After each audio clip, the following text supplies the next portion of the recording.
Pourquoi Nana, alors que l'œuvre est en pause depuis 2009, crée encore autant d'engouement?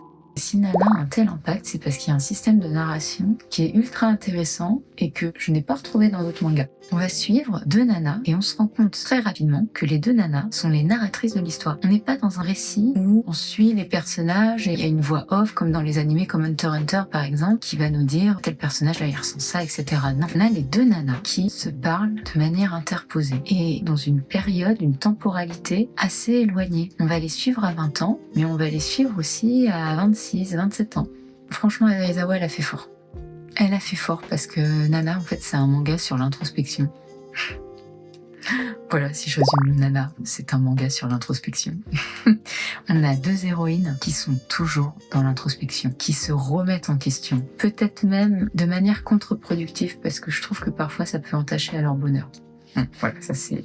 Je développerai peut-être ce point-là dans une autre vidéo. Mais c'est fort quand même, non? Parce que ça veut dire que, par exemple, on suit Hachi qui a 20 ans, qui vit telle situation, puis Hachi, quelques mois plus tard, qui va revenir sur cette situation et qui va dire ce qu'elle a ressenti à ce moment-là, il y a 3 mois plus tôt, mais aussi maintenant. Comment elle analyse cette situation et quelles sont les conclusions qu'elle se fait. Et on suit aussi, par exemple, Hachi, 7 ans plus tard. Et on voit comment elle a évolué et ce qu'elle ressent par rapport aux situations qu'elle a vécues 7 ans plus tôt. Je trouve que c'est une belle manière aussi d'appréhender.